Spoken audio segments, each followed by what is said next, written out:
Assalamualaikum warahmatullahi wabarakatuh. Perkenalkan, nama saya Nisvia Janatul Mugni dengan NIM 22111911086. Saya dari jurusan Teknik Elektrounjani. Di sini saya akan membahas mengenai bab 8 tentang arus bolak-balik. Pembahasan pertama adalah arus bolak-balik.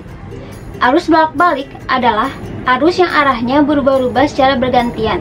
Pada suatu saat, arus akan ke kanan dan kemudian akan ke kiri, kemudian ke kanan, ke kiri, dan seterusnya. Kalau digambarkan dengan kurva, contoh kurva ini akan menggambarkan dari arus bolak-balik. Pada grafik A, kita dapatkan arus bolak-balik yang berubah secara sinusoidal. Setengah periode arus bergerak dalam satu arah dan setengah periode lainnya arus bergerak dalam arah sebaliknya. Pada grafik B, kita amati arus bolak-balik yang berubah secara persegi. Dalam setengah periode arus bergerak dalam satu arah dan setengah periode lainnya arus bergerak dalam arus sebaliknya. Pada grafik C, kita amati arus bolak-balik yang berubah dengan pola segitiga. Pada grafik D, kita amati arus bolak-balik yang berubah secara transient. Pembahasan selanjutnya adalah arus bolak-balik sinusoidal. Bentuk paling sederhana dari arus bolak-balik adalah arus sinusoidal. Arus yang dihasilkan semua pembangkit tenaga listrik adalah arus bolak-balik sinusoidal. Mari perhatikan contoh dari arus tegangan dan arus bolak-balik. Dengan rumus yang dihasilkan adalah I sama dengan IM dikali cos dikali 2V per T dikali T ditambah V0. Dengan I adalah arus maksimum atau amplitudo arus, T periode arus, dan T kecil adalah waktu, dan V0 adalah fase di mana mula-mula atau saat T sama dengan 0, waktunya adalah 0.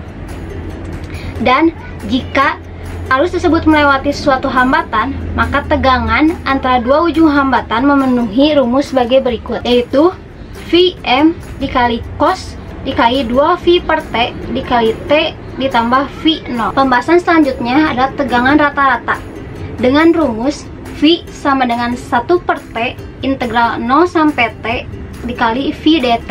Pembahasan selanjutnya adalah tegangan root mean square atau RMS. Besaran RMS digunakan untuk memperoleh data yang lebih informatif. Dengan tegangan dan arus didefinisikan sebagai VRMS sama dengan akar V kuadrat dan IRMS sama dengan akar I kuadrat. Tampak dari definisi bahwa untuk mendapatkan nilai RMS maka kita melakukan 3 langkah, yaitu 1. Besaran tersebut dikuadratkan. 2. Menghitung nilai rata-rata besaran yang dikuadratkan tersebut.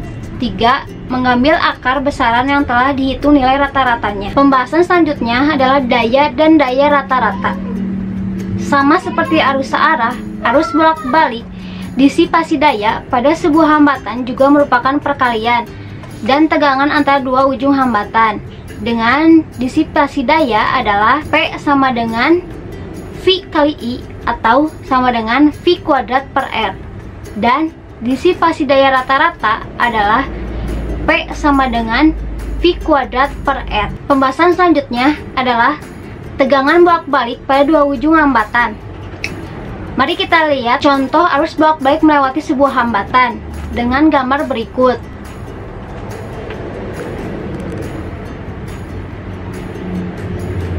Kemudian kita lihat kurva tegangan dan arus sebagai fungsi waktu ketika arus bolak-balik dilewatkan. Maka tegangan tersebut dapat dicari dengan menggunakan hukum Ohm, yaitu VR sama dengan I kali R sama dengan IM kali R cos dikali omega T ditambah V0. Pembahasan selanjutnya adalah tegangan antara dua ujung kapasitor. Mari kita lihat contoh arus bolak-balik melewati sebuah kapasitor dengan gambar berikut. Tegangan pada dua ujung kapasitor adalah XC sama dengan 1 per omega C. Peranan XC sama dengan sebuah hambatan. Besaran ini sering disebut dengan reaktansi kapasitif. Kemudian kita lihat kurva arus dan tegangan ketika arus bolak-balik melewati sebuah kapasitor. Hambatan kapasitor bergantung pada frekuensi arus yang melewati kapasitor tersebut. Jika frekuensi arus sangat besar, maka hambatan kapasitor makin kecil. Untuk frekuensi yang menuju tak berhingga, maka hambatan kapasitor menuju 0, yang berarti kapasitor seolah-olah terhubung singkat. Sebaliknya, jika frekuensi arus yang mengalir pada kapasitor menuju 0, maka hambatan kapasitor menuju tak berhingga. Dengan aturan trigonometri, maka kita akan mendapatkan hubungan. Dengan demikian, tegangan pada dua ujung kapasitor adalah Vc sama dengan Im dikali Xc dikali cos dikali omega T ditambah V0 dikurang V per 2. Pembahasan selanjutnya adalah tegangan pada dua ujung induktor. Mari kita lihat contoh arus bolak-balik melewati sebuah induktor pada gambar tersebut. Maka I sama dengan Im dikali cos dikali omega T ditambah V0. Kemudian kita lihat kurva arus dan tegangan ketika arus bolak-balik melewati sebuah induktor. Dengan aturan trigonometri, dengan hubungan, maka tegangan antara dua ujung induktor dapat ditulis sebagai VL sama dengan Im dikali XL dikali cos dikali omega T ditambah V0 ditambah V per 2. Pembahasan selanjutnya adalah disipasi daya pada kapasitor dan induktor. A. Disipasi daya pada kapasitor dengan hasil Vc sama dengan Vc kali I. Kemudian disipasi daya pada induktor adalah PL sama dengan VL dikali I. Pembahasan selanjutnya adalah diagram Pasor. Diagram Pasor sangat memudahkan kita dalam melakukan operasi aljabar pada fungsi-fungsi trigonometri. Karena arus maupun tegangan bolak-balik merupakan fungsi trigonometri. Dalam diagram Pasor, sebuah fungsi trigonometri digambarkan sebagai sebuah vektor dalam koordinat dua dimensi. Panjang vektor tersebut sama dengan amplitudo fungsi dan sudut yang dibentuk vektor dengan arah sumber datar sama dengan fase fungsi tersebut. Pembahasan selanjutnya adalah operasi trigonometri dengan diagram Pasor.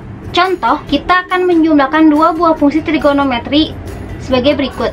V1 sama dengan A1 dikali cos omega T. V2 sama dengan A2 kali cos omega T ditambah V0. Dengan diagram Pasor fungsi V1 dan V2 serta fungsi hasil penjumlahan dapat dilihat dengan gambar berikut. Dengan aturan penjumlahan vektor metode jajar genjang, kita dapatkan A sama dengan akar A1 kuadrat ditambah A2 kuadrat ditambah 2A1 kali A2 dikali cos V0. Pembahasan selanjutnya adalah rangkaian arus bolak-balik. 1. Rangkaian RL seri dengan rumus I sama dengan Im dikali cos dikali omega T ditambah V0. Yang kedua, rangkaian RC seri dengan rumus I sama dengan Im dikali cos dikali omega T tambah V0. Yang ketiga, rangkaian LC seri dengan rumus I sama dengan Im dikali cos dikali omega T ditambah V0.